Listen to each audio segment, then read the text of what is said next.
Amén. Buenas noches, hermanos, muchas bendiciones y estamos en esta parachá, ¿cierto? Esta porción que corresponde esta semana, siguiendo, ¿cierto?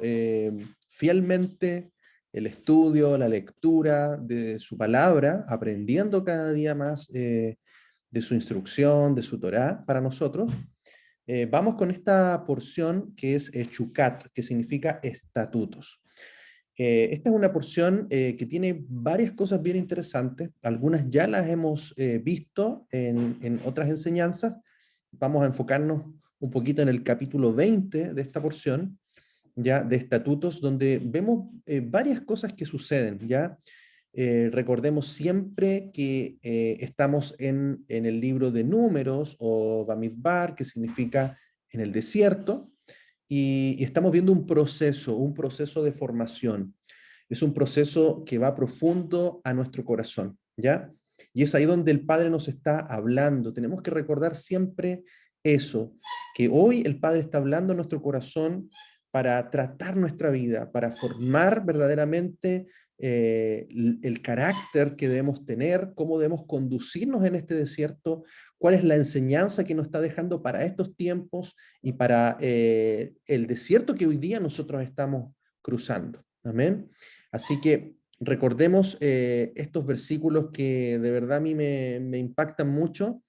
Deuteronomio 8:2 dice, te será recordado todo el camino por donde Yahweh tu Elohim te ha guiado en el desierto, para humillarte y probarte, para saber lo que había en tu corazón, si guardarías o no sus mandamientos. Entonces recuerde, en el desierto es un lugar donde el Señor nos habla, donde Él nos aparta del ruido, de las distracciones, donde hay alimento, donde aprendemos a depender de Él, aprendemos a poner nuestros ojos en Él, aprendemos a confiar en Él, nuestra provisión, nuestro sustento, nuestros problemas, nuestras inquietudes, todo es un proceso realmente de encontrarnos con Dios. O sea, el pueblo de Israel vivió un encuentro con Dios en el desierto.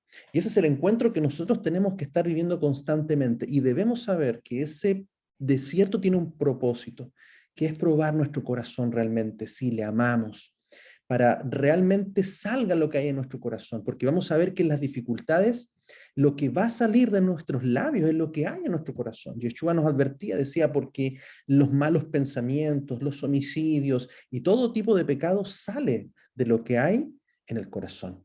Entonces, qué importante es reflexionar y ver qué es lo que realmente hay en nuestro corazón, porque ese es el proceso que Dios estará haciendo en el desierto. También Oseas 2:14 al 16 dice, pero yo la atraeré y la conduciré al desierto y le hablaré a su corazón.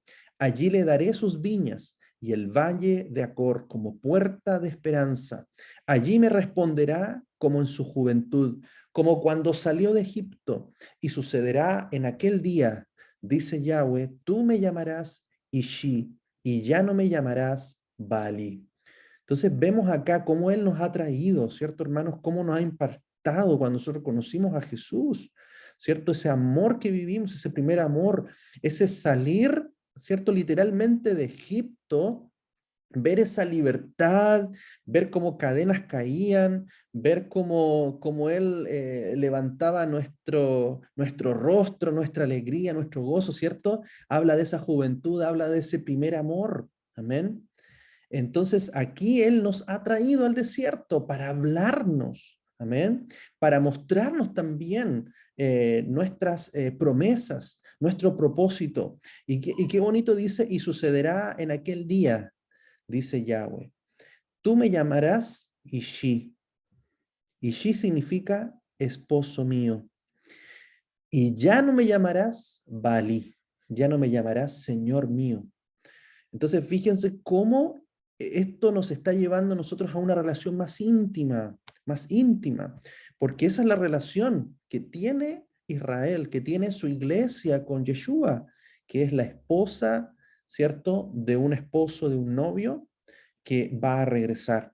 Entonces, nosotros hoy día estamos en ese proceso de Señor mío a esposo mío.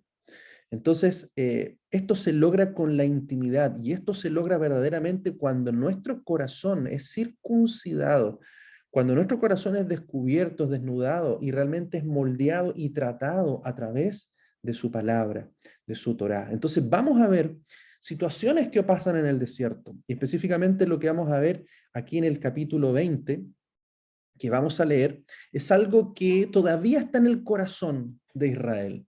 Pese a que ya fue liberado físicamente, hay cosas que todavía están en él.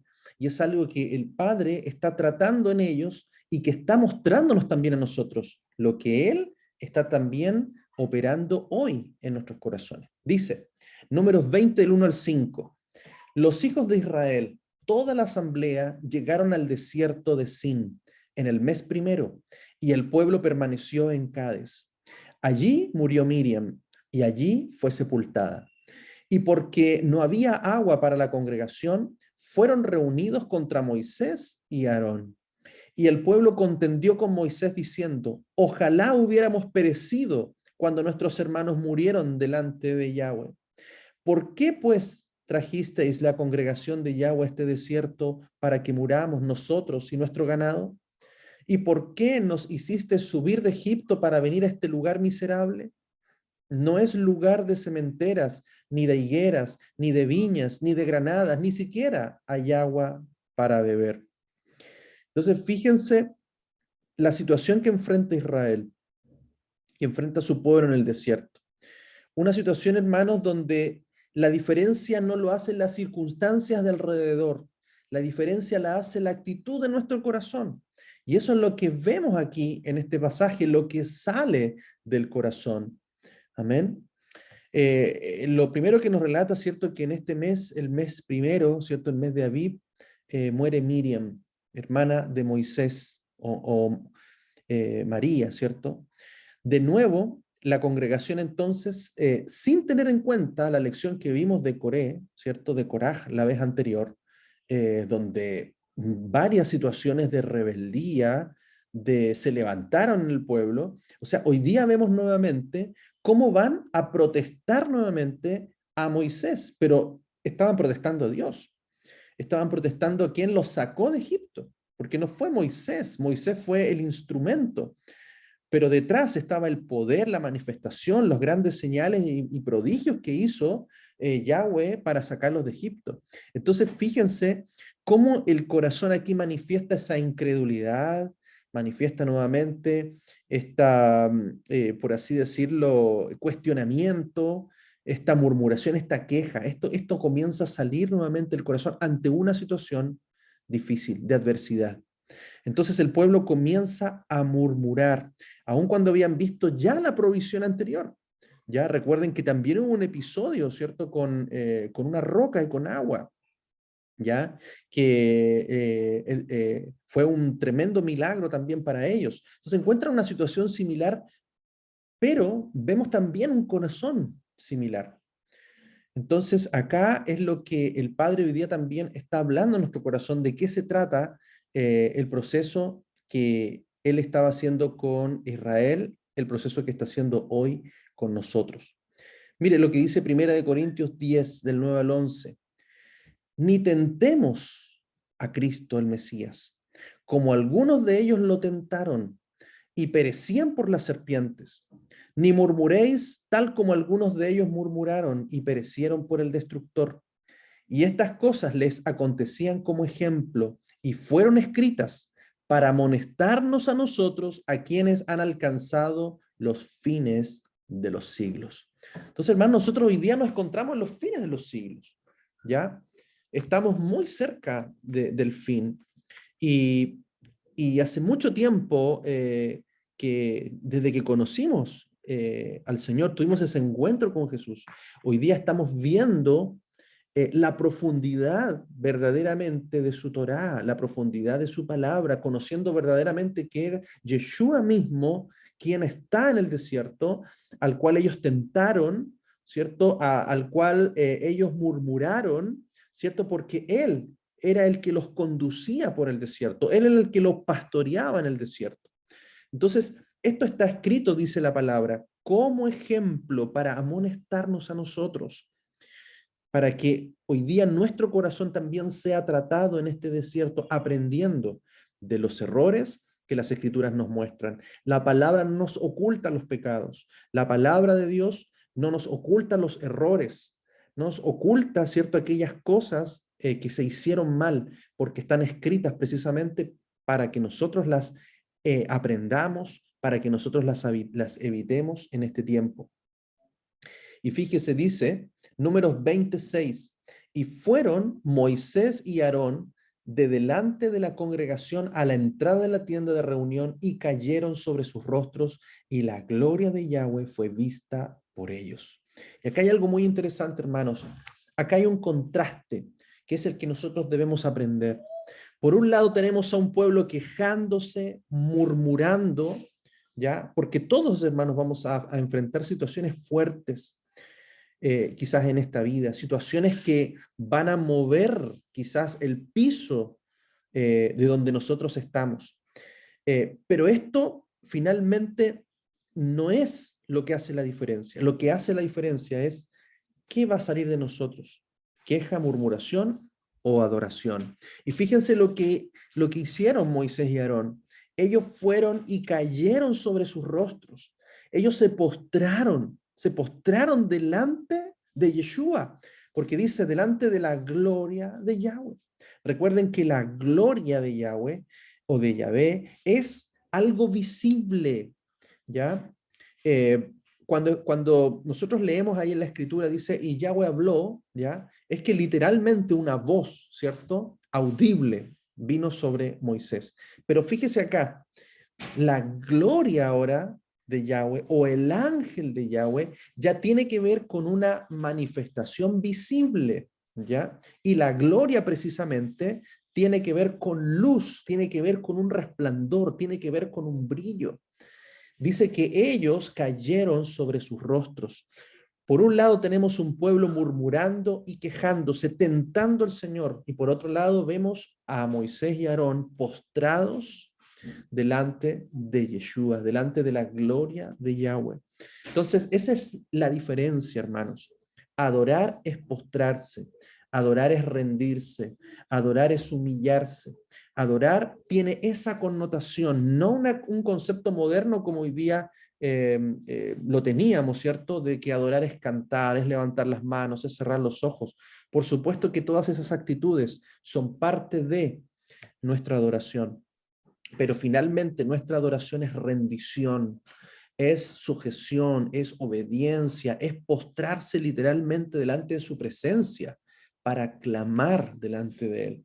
Entonces, hermanos, cuando tengamos una situación que podamos enfrentar, eh, no tengamos la actitud que tuvo el pueblo. Cuidemos nuestro corazón y en ese momento postrémonos delante de él. ¿Ya? Y yo sé, hermano, que vamos a ver su gloria, vamos a ver su poder, vamos a ver su presencia. Amén. Dice la palabra, el Salmo 95, del 6 al 8, dice, venid, inclinémonos y postrémonos, arrodillémonos ante la presencia de Yahweh, nuestro Hacedor, porque Él es nuestro Elohim y nosotros, pueblo de su prado y ovejas de su mano. Si oyereis hoy su voz, no endurezcáis vuestro corazón como en Meriba, como en el día de Masá en el desierto. Amén. Mire lo que precisamente está conectando este pasaje que estamos leyendo en el desierto con este salmo, ¿ya? Y fíjese lo que está diciendo, inclinémonos, postrémonos, arrodillemos, o sea, eso está diciendo adoremos ante la presencia de Yahweh. Y recuerde, cuando se habla de gloria de Yahweh, ángel de Yahweh, presencia de Yahweh, está hablando de una imagen visible, lo que se conoce también como una teofanía, ¿ya? O una forma, ¿cierto?, que representa a Yahweh mismo, y ese es Yeshua. Amén. Entonces acá ya lo vemos, ya que es nuestro hacedor, Él es nuestro Elohim, y nosotros pueblo de su prado y ovejas de su mano. Entonces, aquí nos está diciendo, no endurezcamos nuestro corazón, ¿cierto? No nos rebelemos, no murmuremos, ni siquiera en silencio, ¿cierto? Guardemos nuestro corazón y tengamos esa actitud de adoración, ¿ya? De postrarnos, arrodillarnos y clamar a Él, porque el que clama a Él, el Señor escucha y responde. También dice Mateo 6, 31, 33, no os afanéis, pues diciendo, ¿qué comeremos o qué beberemos o qué vestiremos? Era la necesidad que tenía Israel en este momento. ¿Qué vamos a beber? Vamos a morir de sed. ¿Por qué nos trajiste aquí a morir nosotros y nuestro ganado? Porque dice, mire, porque los gentiles buscan todas estas cosas, pero vuestro Padre Celestial sabe que tenéis necesidad de todas estas cosas, mas buscad primeramente el reino de Dios y su justicia, y todas estas cosas os serán añadidas. Fíjese la diferencia. Los gentiles que buscan las cosas materiales, las necesidades, se afanan en su vida, a través de su trabajo, a través de su tiempo, a través de sus inversiones y todas las cosas en lo material, en lo que van a comer, beber o vestir. Dice, pero nosotros, hermanos, ya no somos gentiles, ahora somos pueblo, somos hijos, ¿cierto? Dice, porque vuestro Padre sabe que tenéis necesidad de todas estas cosas. Entonces, la actitud de un hijo es clamar, es pedir, es humillarse, es postrarse, es adorar delante de Él, porque eso nos hace enfocarnos primeramente en Él, en su reino, y luego las demás cosas vienen por añadidura. Amén. Entonces no nos afanemos, hermanos. El pueblo se afanó, se preocupó, se estresó. ¿Qué vamos a hacer? Hay muchas personas que viven estresadas, viven preocupadas, viven con angustia.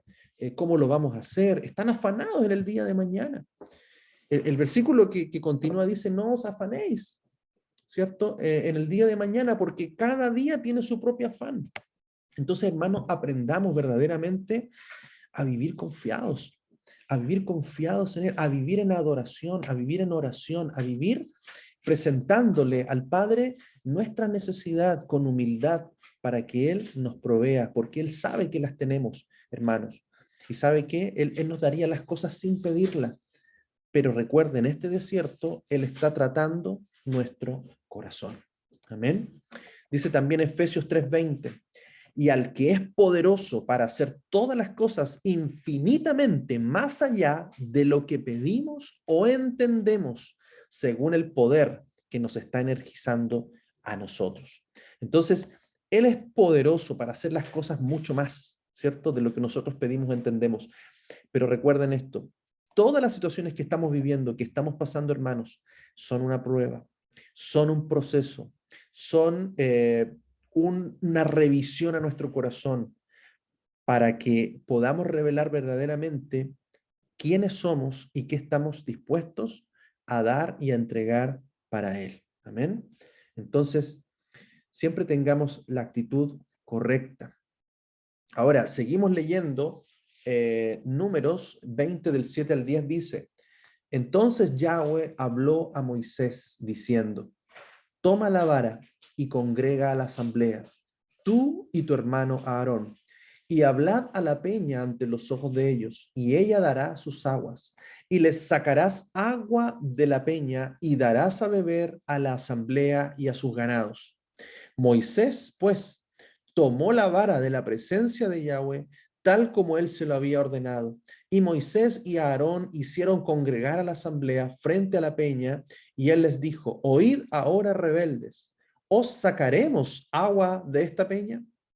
Entonces acá vamos a ver la orden que el Señor le da a Moisés. Y acá hay una orden específica, un procedimiento que él le da para que él pueda actuar delante del pueblo. Y acá se origina una situación también en donde Moisés también comete un error. Entonces, lo primero que él le dice, toma tu vara, ve a la congregación y habla a la roca. ¿Ya?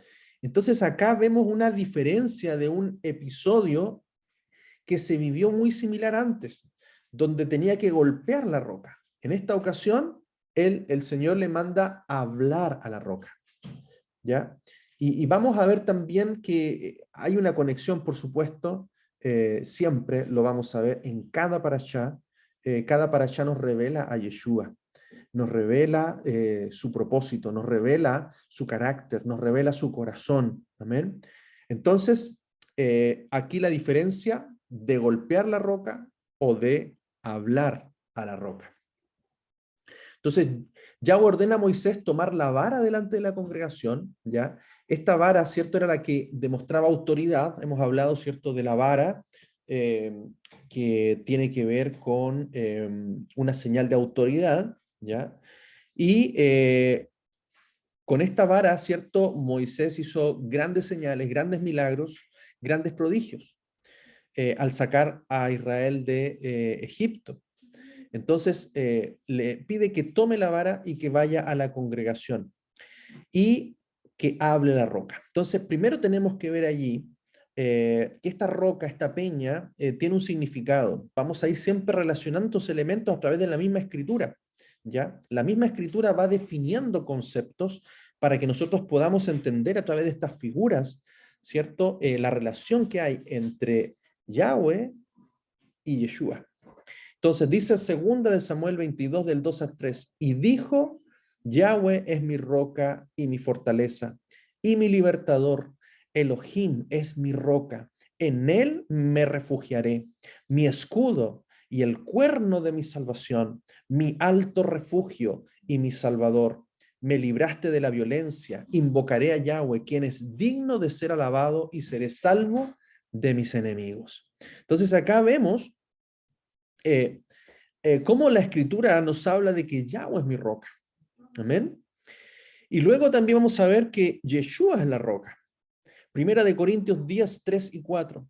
Y todos comieron el mismo alimento espiritual y todos bebieron la misma bebida espiritual porque bebían de la roca espiritual que los seguía, y la roca era Cristo. Amén. Entonces vamos a ver siempre, hermanos, que esto se trata de lo que en hebreo es un ejad, es una unidad, ¿cierto? Como Yeshua mismo lo dijo, Shema Israel, Adonai Eloheinu, Adonai Echad, dice, escucha, oh Israel, el Señor es tu Dios, el Señor uno es. Amén. Entonces acá, hermanos, vemos que Yahweh, ¿cierto? Es la roca y Yeshua es la roca. Amén. Porque es el mismo el que se hace hombre. Él es el mismo que, siendo Dios, ¿cierto? Se despoja de todo y se hace hombre y habita en medio de nosotros. Entonces, qué importante es entender la posición de Yahweh como Elohim, ¿ya? Y la posición de Yeshua como Elohim, o sea, como Dios. Amén. Eso es muy importante. La escritura es muy concreta en que Yeshua es Elohim y Yahweh es Elohim. Entonces, ahí vemos la conexión con la roca, ¿ya? La roca es Yahweh, la roca es Yeshua. Amén. Juan 4:10 dice, respondió Yeshua y le dijo, si conocieras el don de Dios y quién es el que te dice, dame de beber, tú le pedirías y él te daría agua viva. Inmediatamente en esa conversación con la mujer samaritana, vemos que Yeshua declara que él es la fuente de agua viva, ¿cierto? Cuando Moisés golpeó la roca, ¿ya? Porque debía hablarle, pero aún cuando él lo hizo de una manera distinta, el Señor había prometido que iba a salir agua de él. Y así también Yeshua declara a la mujer samaritana que de él, ¿cierto? Sale el agua viva. Él le daría agua viva. Y así como él es agua viva, también dice que de nuestro interior correrán ríos de agua viva. Entonces, acá hay una diferencia, hermanos, que nosotros vamos a poder ver de golpear la roca y de hablar a la roca. Amén. Vamos a ver cómo nosotros podríamos estar, en vez de hablando a la roca, golpeando la roca. Amén. Cuando la roca es Yeshua. Juan 4:11 le dice, Señor, ni vasijas tienes y el pozo es hondo. ¿De dónde, pues, tienes el agua viva? Y Juan 7:38 dice, el que cree en mí, como dijo la Escritura, de su vientre fluirán ríos de agua viva. Entonces, hermanos, Yeshua es la roca, eso es como que lo sabemos, ¿cierto? Como que ya tenemos ese concepto de que Yeshua es la roca y que de él sale el agua de vida, el agua de salvación, esa agua que está en nuestro interior, amén. Eh, pero aquí la diferencia entre golpear y hablar a la roca. Y es lo que vamos a profundizar. Fíjense, Lucas 22, del 63 al 64 dice, y los hombres que lo tenían preso se burlaban de él golpeándolo. Y después de vendarlo le preguntaban diciendo, profetiza, ¿quién es el que te golpeó? Entonces, fíjense la actitud de los que golpeaban a Yeshua. ¿Mm? Eran personas que se burlaban, eran personas que no creían en él, eran personas que lo menospreciaban, que lo avergonzaban. Entonces, esa es la actitud de personas que golpean a la roca en vez de hablarle a la roca. ¿Ya? Yeshua fue golpeado hasta morir en su primera venida al mundo. Después de su resurrección, está vivo. Solo le tenemos que hablar, creer y obedecer, y Él nos dará el agua viva. Amén. Entonces, sigamos leyendo y no perdamos este punto y esta idea. Números 20 del 11 al 13 dice, entonces Moisés alzó su mano y golpeó la peña con su vara 2 veces, y salieron muchas aguas, y bebieron la asamblea y su ganado. Pero Yahweh dijo a Moisés y a Aarón, por cuanto no creísteis en mí para santificarme a vista de los hijos de Israel, no introduciréis a esta congregación a la tierra que les he dado. Estas son las aguas de Meriba, donde los hijos de Israel contendieron contra Yahweh y él fue manifestado entre ellos. Amén. Entonces acá, hermanos, nosotros vamos a sacar una enseñanza de cómo nosotros podemos hablarle a la roca o cometer el error de golpear la roca. Amén. Entonces, vamos a ver cuál fue el error de Moisés, ¿ya? De Moisés de golpear la roca. En primer lugar, que actuó con enojo. ¿Mm? Actuó con enojo. La palabra dice que podemos airarnos, pero no pecar. Y una de las cosas que podemos aprender que cuando estamos enojados es mejor no actuar en ese momento de enojo, no decir cosas, no tener una actitud precipitada, sino esperar que pase nuestro enojo para poder actuar, quizás para poder decir algo, para poder corregir, porque muchas veces ese enojo nos va a llevar a cometer errores. Amén. Ahora, ¿por qué lo vemos? Por las palabras, ¿cierto?, que Moisés le habló a la congregación. Piensen que tenía un pueblo en este momento que le estaba reclamando, que estaba diciendo cosas horribles. Entonces también humanamente Moisés se molesta, se enoja. Y lo segundo que hace es hablar palabras fuertes contra los hijos de Israel y los trata de rebeldes. Amén. Entonces también allí tenemos que también nosotros cuidar a veces nuestras palabras, porque nuestras palabras pueden ofender, pueden incluso, fíjense, Moisés no estaba diciendo una mentira, el pueblo era rebelde, ¿cierto? Pero de alguna manera no estaba bien que él los tratara de esa manera. Amén. Lo segundo es que dudó también de Yahweh, porque al actuar de la manera en que lo hizo, no al pie de la letra, a la instrucción que le dio, también hubo duda en él. Humanamente también él confió en la manera en que estaba acostumbrado a hacer las cosas. Él estaba acostumbrado, ¿cierto?, con esa vara a tocar el mar rojo, se convertía en sangre, a lanzar la vara y que se convirtiera en serpiente. En la vez anterior había tocado la roca y había salido agua. Entonces, muchas veces también nosotros nos acostumbramos a hacer las cosas de una manera y esa costumbre de nosotros nos hace perder la atención a cómo el Señor nos está diciendo que hagamos las cosas. Dios está llevándonos muchas veces a cambios, está lentamente produciendo cambios en nosotros, porque de esa manera va construyendo en nosotros un proceso de transformación. Es lo que quizás estaba haciendo también en Moisés. Moisés también estaba conduciendo al pueblo y había un trato, una relación de Dios con Moisés, ¿ya? Pero él, en cuarto lugar, ¿cierto?, desobedece, ¿ya? Y yo creo, por supuesto, que no lo hizo con mala intención, que quizás el contexto, la situación emocional o la costumbre lo llevó a hacer las cosas de una manera. Dice la palabra que toca 2 veces la roca. Probablemente eso también manifiesta un poco visualmente la molestia que él tenía, ¿ya? Eh, y la costumbre quizás que él tenía de hacer. Entonces, muchas veces nosotros, hermanos, si nos preguntan, nosotros no queremos desobedecer los mandamientos, pero nuestra costumbre de cómo hablamos, de cómo actuamos, de cómo vivimos, muchas veces, hermanos, nos lleva a la desobediencia, al no prestar atención, a no producir los cambios. Entonces, hermanos, nosotros hoy día que estamos aprendiendo sus mandamientos, eso nos lleva a cambios, a no seguir haciendo las cosas como las estábamos haciendo, ¿ya? Entonces, eso es muy importante también entender y aprender, porque muchas veces esta desobediencia no es intencional, ¿ya? No es intencional, no es muchas veces la desobediencia de Moisés no fue de rebeldía, ¿ya?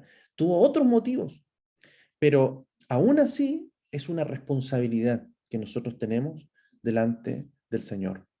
Y en quinto lugar, no santificó a Yahweh con su proceder. Si recordamos sus palabras, vamos a leerlo allí, él no le dio la gloria, ¿cierto? No, no lo hizo en el nombre de Yahweh o en el nombre de Yeshua, sino que lo hizo él por su cuenta, según sus palabras. Miren, creo que lo tenemos aquí más adelante.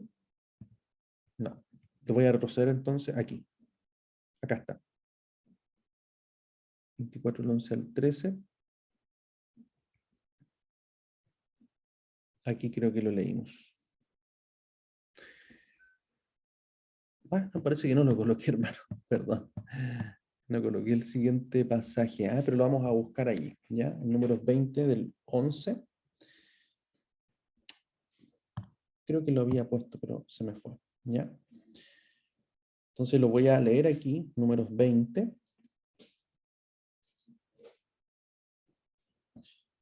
Dice acá,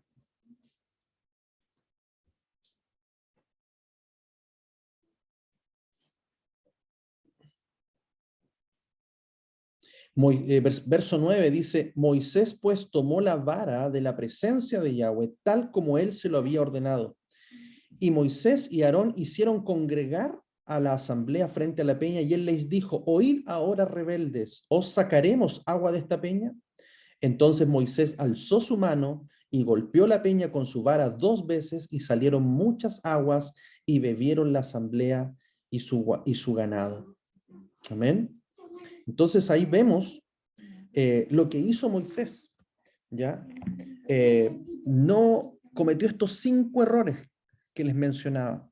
Y son cosas que, hermanos, nosotros tenemos que aprender en nuestra vida, aplicarlo para no, ¿cierto?, cometer esos mismos errores. Ahora dice el Salmo 95, el 7 al 9, porque Él es nuestro Elohim y nosotros pueblo de su prado y ovejas de su mano. Si oyereis hoy su voz, no endurezcáis vuestro corazón como en Meriba, como en el día de Masá, en el desierto, donde me tentaron vuestros padres, debatieron, aunque habían visto mi obra. Amén. Entonces acá vemos nuevamente la actitud de ser ovejas que oyen su voz, que obedecen su voz, que escuchan y reconocen la voz del pastor, y no ovejas o cabritos, ¿cierto? Rebeldes, ya que endurecen su corazón. Y aquí está mencionando este salmo también la situación de Meriba, ¿ya? Donde dice, me tentaron vuestros padres, debatieron, aunque habían visto mi obra. Amén. Y también el Salmo 106 también hace mención a esta situación y dice, lo irritaron en las aguas de Meriba y le fue mal a Moisés por causa de ellos, porque hicieron revelar su espíritu y él habló precipitadamente con sus labios. Entonces, fíjense, hermanos, la situación también con la cual sabemos que Moisés no pudo entrar a la tierra prometida. Fue una situación que literalmente le costó el entrar a la tierra. Amén. Entonces, nosotros, hermanos, no podemos caer en una situación así de ira, de irritación, que nos lleve a pecar, que nos lleve a errar, porque pecado, ¿cierto?, tiene un origen en errar al blanco. Y por lo tanto, Moisés erró en esa situación cuando no obedeció literalmente la orden que el Señor le había dado. Entonces dice, porque hicieron revelar su espíritu. Y él habló precipitadamente con sus labios. Entonces, hermanos, acá hay una enseñanza profunda que estamos viendo de realmente nosotros guardar nuestro corazón. Estamos siendo probados por el Padre en medio de las situaciones que vivimos, hermanos. Y lo que salga de nuestros labios es realmente lo que hay en nuestro interior, en nuestro corazón. El Padre está formando, está circuncidando cada día nuestro corazón para que podamos aprender a actuar conforme a su palabra, a su voluntad. Y también dice Romanos 9:33, el apóstol dice, como está escrito, he aquí, pongo en Sión piedra de tropiezo y roca de caída. El que cree en él no será avergonzado. Entonces, hermanos, la roca que es Yeshua ha sido puesta para tropiezo, caída, pero también para que los que creen en él no sean avergonzados. Hermanos, nosotros tenemos que ser no de aquellos que tropiezan, no aquellos que desobedecen, no de aquellos que caen, ¿cierto? Y que quedemos postrados en el desierto. Tenemos que ser de aquellos que creemos y recuerde, emuná, fe, creer y obedecer. Aquellos que creemos y que obedecemos, no seremos avergonzados. Amén. Entonces, hermanos, yo creo que esta enseñanza que tenemos acá, y quiero también dejarle Primera de Pedro 1:22, que dice, y habiendo purificado vuestras almas por la obediencia a la verdad, mediante el Espíritu, para el amor fraternal no fingido, amaos unos a otros entrañablemente de corazón puro, siendo renacidos no de simiente incorruptible, sino de incorruptible por la palabra de Dios que vive y permanece para siempre. Porque toda carne es como hierba, y toda la gloria del hombre como flor de la hierba. La hierba se seca y la flor se cae, mas la palabra del Señor permanece para siempre. Y esta es la palabra que por el Evangelio os ha sido anunciada. Amén. Entonces, hermanos, Dios está transformando para que lo que está en nuestro interior, el espíritu que Él ha puesto en nosotros, el espíritu de vida, el espíritu de verdad, sea lo que realmente gobierne nuestra vida ante las circunstancias que enfrentemos. Que no cometamos los errores, el pecado, la desobediencia, el hacer las cosas a nuestra manera, el muchas veces el cuestionar las cosas, el juzgar, el quejarnos, porque el murmurar, porque aquellas cosas lo único que harán es manifestar la carne, que es el cuerpo corrupto que nosotros tenemos, con el cual estamos luchando cada día. Y por lo tanto, que el Espíritu pueda gobernar en nosotros, llevándonos a la fe y a la obediencia a su palabra. Amén. Entonces, hermanos, para que podamos reflexionar en esta porción también la actitud que nosotros debemos tener, tomando como ejemplo lo que vivió el pueblo de Israel aquí precisamente en Meriba, en el desierto. Amén. Amén, hermanos. Shabbat Shalom. Espero que esta enseñanza pueda hablar a nuestro corazón, podamos aplicarla, podamos vivirla, podamos reflexionar cada día en ella, porque todo lo que está escrito ha sido para nuestra edificación. Amén.